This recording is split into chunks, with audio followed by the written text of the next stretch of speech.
All right, first one back after a couple weeks off after the holiday It break. feels like it's been a long time since we've done this. This was the perfect storm of holidays of how Christmas and New Year's landed, where it just felt like an age. I feel like. Yeah, it did. I was out last week and Uh, I left like the day before Christmas for vacation, but then I didn't come back till like yesterday, and it feels like it was forever. It did feel like a very long 2 weeks. Mm-hmm. New Year's Day And and, that was- Christmas Day being on a Thursday just helped elongate everything. And then I feel like it was warm here, so I didn't really feel like the holidays. And there was some Yep. cool days, but for the most part, it was like Christmas was like 70 degrees. Yeah, I like And the that. day though. after It's was not gonna like- snow. Yeah. And the I don't want it to 26th just be was like cold. I feel like I had to turn my AC on to cool it off on Christmas, and I had to turn the heat back on the next day. I grew up in a household that was as frugal as they come and would not turn on the AC unless it was in peak summer months, or wouldn't turn on the heat until the peak winter months. But my opinion, life's too short. If I'm hot, AC's on. Oh yeah, that's right. I'm not gonna fall asleep. I think I look, and whenever I fall asleep each night, I have a little thing on my clock next to my bed, tells me the temperature inside, and it's usually 67 is like the Oh wow, perfect we do temperature. 69, and Josh thinks that's too cold. He's like, I can't believe it's under 70. I'm like, See, deal with it. in the winter, you want to do that so you don't get hot whenever you get in the bed. Yeah. Which I know, Myles, you sleep bougie, so you don't have to worry about the temperature of your house. Yeah, gotta get the this is not a promo, but the 8 sleep. It is a game changer. Bougie. It regulates the temperature of the bed, both warm and cold. Wow, And it is I need very that. hard to sleep when you travel without I was one. about to say that's I the bet, yeah. Yeah. Are you bragging, or are you ashamed saying that of your standard of sleep has risen that high?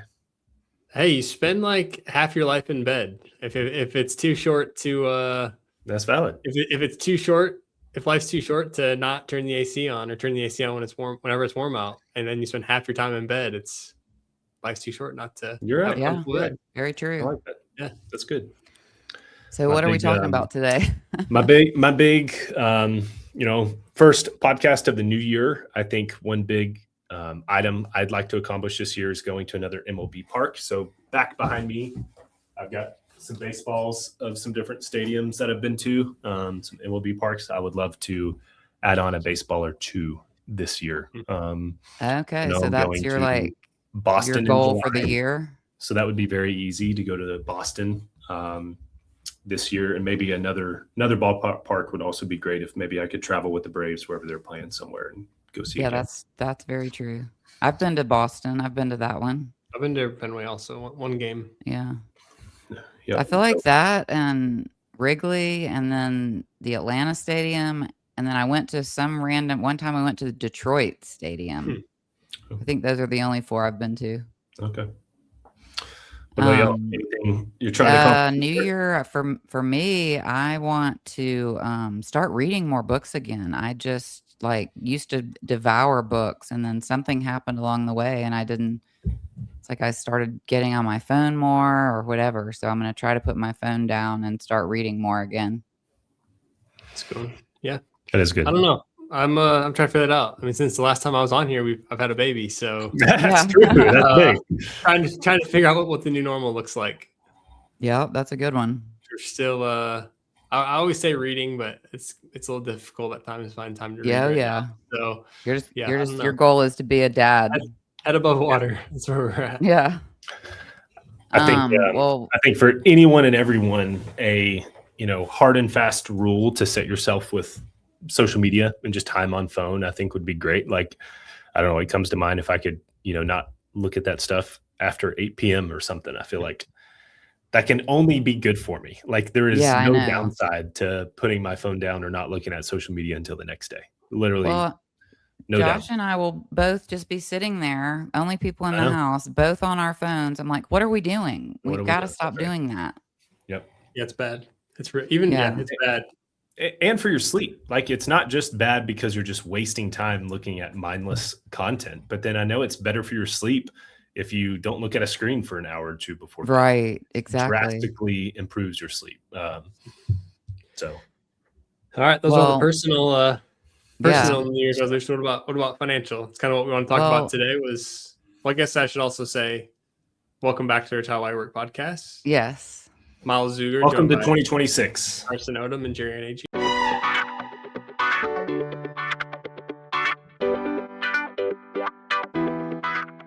We're getting back to it to kick off the year here, and to do so, wanted to talk about just some. I feel like in general, financial goals are at the top of everybody's list, or a lot of people's list when they're talking about New Year's resolutions. And so we just maybe wanted to hit on a few that we feel like are very practical and easy to take care of and get under the belt. And I would say, hopefully, that they're sustainable for people. I think sometimes financial goals. Oh, I think one good, yeah, for sure. But I think one good thing and good exercise people could do at this time of year is to look back at the prior year and think about financially, like what did I do well, or what went well, what did not go so well? Was it budgeting? Did you spend too much on something? Or if there was some key things that stick out there to you, that gives you a little bit of a head start into the new year to think you may do something differently or the same, even, if it went really well. Yeah. Set a goal. I mean, set yourself up for success. I mean, SMART goals. What's the acronym for SMART goals? Specific, measurable, attainable. I don't even know. Specific, measurable, achievable, or attainable. Achievable. Yeah, we're right. 3 for 3. Relevant and time bound. So I think what makes a goal SMART, even if it's personal, about your finances, whatever, make it a SMART goal. So say that again: specific, measurable, achievable, relevant, and time bound or timely. So don't set off to say, okay, I've never saved any of my income. I'm going to save 50% of my income this year. Okay, probably not realistic and not achievable to address it to the SMART acronym. But if you say, okay, I'm going to save, making something up, no matter where you're at, $25 a week. That's something that's a little bit different, but that compounds to a very large number over the long term. It's a lot of very, very small decisions that can add up over the long term. And I think that applies to all elements of your life. But if you apply it specifically to your financial life, a lot of very good, smart, small decisions can add up to be very impactful long term. I would agree with that. And starting small, I feel like maybe that's one of the biggest things for people is they just like don't know where to start, or they feel like if they're starting with a smaller amount, it's not going to make any difference. And I think if you look at the numbers, it can make a huge difference over the long run. And it just starts to flex that muscle, build the discipline of doing something, even if it's as little as $50 a month. And one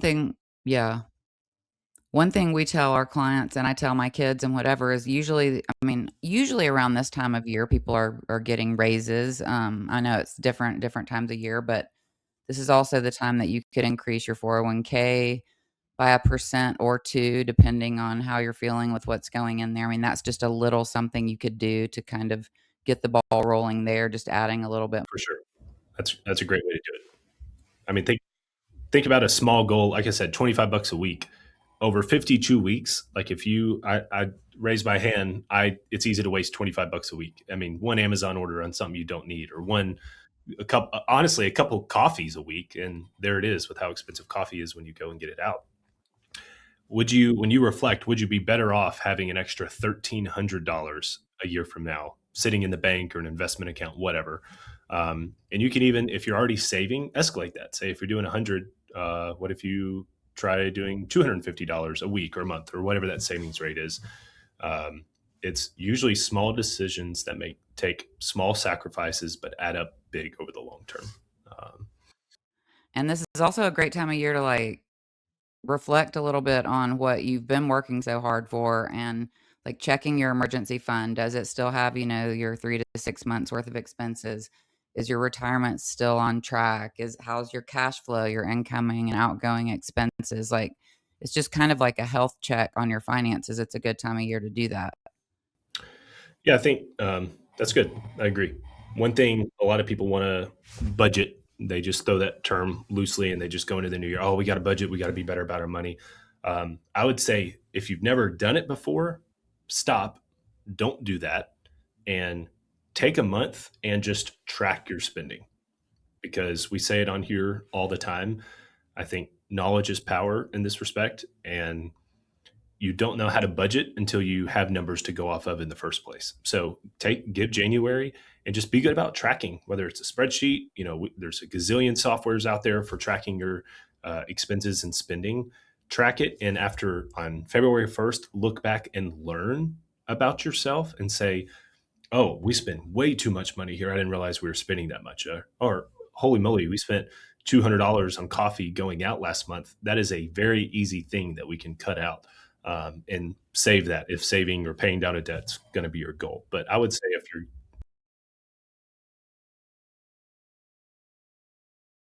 Yeah, I think you could argue you should track for even 2 or 3 months because since, like, there's always random things that pop up each month. There's always something, and if you do it for 2 or 3 months, 1, it'll just help you realize what are the regular expenses that you do have each month. Like, how much am I spending on groceries? How much am I spending out to eat and streaming services and things like that? But it also may catch the anomalies that pop up, like, going out to dinner with friends or buying gifts for people, or something happened with the car where you had to pay for that. Things you maybe know aren't going to pop up each month, but also helps then you determine, okay, how much do I need in my emergency fund for realistically over a 3 or 6 month period. It also helps you see, like, those recurring expenses, like the subscriptions and things that you're maybe not totally have your head wrapped around. So, I mean, those apps and things that are out there are very valuable in that respect. powerful. I think a lot of them, maybe they're like $10 a month or $100 a year, something like that is, I feel like, where a lot of them end up falling.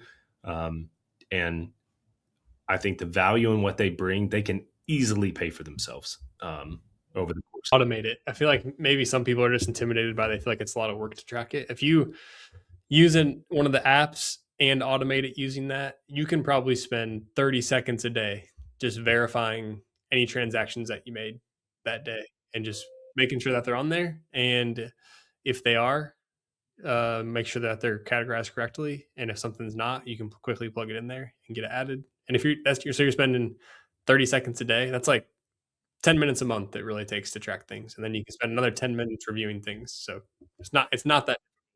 We make time for what we want to make time for. I mean, you look back, and if you could see a pie chart of what you spent your time doing in 2025, that would be entertaining to see. You spent X amount of hours scrolling on your phone, looking at Instagram or TikTok or YouTube or whatever it is. Okay, you can carve out a minute a day to sit and look at some transactions and categorize them for the ability. How much power would that give you, and how proud of yourself would you be at the end of the year, or even at the end of 2 or 3 months? Like that is a smart goal right there. Is I am going to, for the month of January, track my expenses. It's very specific what you're doing. It's measurable. You either did it or you're not. It's achievable. It's not that much time commitment. It's very relevant because it helps you in the world of your entire personal finances, your entire family's finances. It's time bound. It's for 1 month. Give it a go. Yeah, that's what I highly encourage to do. But yeah, like you were saying, Jeri Anne, some of the other things to do: raise your 401k percentage by 1%, your savings rate. If you have like an automatic transfer into your savings account, bump it $25. I mean, bump it a small amount that you honestly wouldn't notice, because why not? Now, it's not saving just for the sake of saving. Like if you are someone in a financial position where you're in a really, really good spot, obviously you could view it the other way around, where am I saving too much? Is there a point where, we have clients all the time where hey, I have money saved up, I need to spend more. And that sort of knowledge about tracking your spending can also give you encouragement to spend more in the opposite direction for somebody who's on the other side of retirement. Yeah, totally. Gives you motivation, I think, too, when you see that you might see, wow, I do have this amount left. Maybe I'd like to put that aside for a trip or something like that. I think just getting a handle on it is very powerful. Maybe sometimes people think by budgeting or whatever it may be, it's going to like restrict them from being able to spend. I think really it gives people more of the freedom to be able to do that, because if you're, automating savings on a monthly basis, and let's just say, you get to a recommended amount where you're doing 10, 15, 20% of your income into your savings automatically. Well, then if you get a bonus or have some extra cash each month, you can spend that a little bit more freely because you're already taking care of the savings or the retirement planning side of things, and you're not having to use that extra money to take care of that. So it allows you to spend a little bit more freely because you're almost just adding in the investment savings or the retirement savings as really just another line item on the budget. Like you're dedicating that to that piece of the plan, and then as there's extra cash, you maybe don't feel as guilty to go out and spend or save up for something big that you're wanting to purchase or the trip or whatever it might be. Yeah, budget should not feel restrictive. It should be more on the freedom side because it feels restrictive when you don't have a purpose behind it. Like ask yourself, why are we doing this? Oh, it's because so that we can pay off this credit card or so that we can save up to buy a bigger house one day or so we can save up for XYZ. Assign the purpose and make that your vision. Like if you're married, write it down, put it up in your office or something. Say, our goal is to buy a house in 2027, something like that. Make it visual like that. I love writing down goals and visualizing them because then you're assigning the purpose behind the small, minute tasks that sometimes you can lose the vision. But if you know that there's a why behind this budget and there's a why behind this spend tracking, that can help get you motivated. I love writing down goals. It's great. Yeah, I'm gonna write one. I have a big one for 2027. It's, we're gonna take yeah, I'm sharing it right now. We're gonna take all the kids, which because my daughter's married, that's 4 of them now, to, Europe. We're gonna do, London, Paris, then we're gonna go to the south of France so we can go over to Monaco, which is just right there. We're gonna go in June when the Monaco Grand Prix is. So, yeah, that's a big bucket list thing that I've got to I need to write that down and look at it every day. Mhm. Got room That's for one big. more? That's Yeah, you can pay your way. that's big. That'd be exciting. That's a Yeah, perfect example of something to write down to save for, and to look forward to as well. yeah. I like that. That's good. I feel like as we maybe wrap here, I feel like the big social media trend right now is ins and outs. Does anybody have an in and out or one of each that they willing to share here?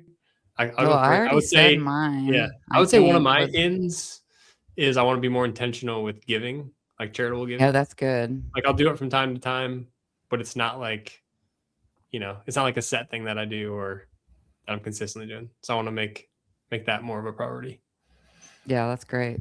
What do you not wanna do? What am I maybe caring so much I mean, to Carson's point, I think they do add up over time, like the small expenses, like coffee and stuff like that, but maybe trying to care a little bit less about those. Like, I read somewhere, they're like, it's not the $3 coffee that throws off your financial plan, it's the non-planned for, 1,000 X, say a number, 1,000, 5,000, $10,000 expense that you don't plan for that you then spend that throws your money off, that throws your plan off. So I think maybe caring a little bit less about the small day-to-day expenses. I can be a I can get caught up on those for whatever reason it might be. I think I've thought about it a little bit, and I think I like the idea of what's out is scrolling past 8 or 9 o'clock. I haven't decided and put like a hard time, but you know, I need to like set up a lock on my phone. I'm pretty sure you can set up to lock apps around a certain time frame. So locking the social media apps through, I don't know, like 9 to 6 a.m. or something like that. And then what's in, I think for me is, it's kind of interesting, but eating an actual breakfast every day, I feel like what I've noticed about habits after being consistently exercising over the past 3 or 4 years is when I don't eat a solid breakfast, I feel like it throws my hunger and overall meal schedule and snacking off the rest of the day, as opposed to whenever I eat a solid high protein breakfast, it sets up my mental clarity and meals and hunger extremely consistent the rest of the day. So that's kind of what I'm. That's great. I mean, mine were just I mean, literally I wanna read more, but Josh and I were talking the other night, and we said one of our, like, goals together is stop ordering out food so much. There's only 2 of us. It doesn't take a lot to feed just the 2 of us. So we're gonna try to like eat what we have at home and buy more groceries and not spend on going out as much. I mean, getting takeout how as cheap much. are Bagel Bites and Hot Pockets? I mean, Yeah, save a lot of money. that's what we would eat if my son was home Very all the time. nutritious. Yeah. I think that's what Carter lives on at college, literally. Yeah, I think Anything else? There it is. That's covered right. it. Cool. Well, thanks for joining us as we kick off the Retire While You Work podcast here in 2026. Looking forward to a lot of great discussions here over the year, and we'll see you guys soon. Thanks.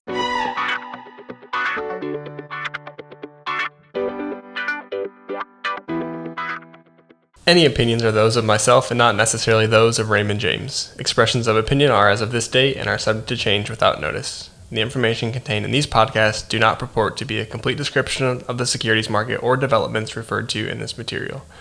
The information has been obtained from sources considered to be reliable, but we do not guarantee that the foregoing material is accurate or complete.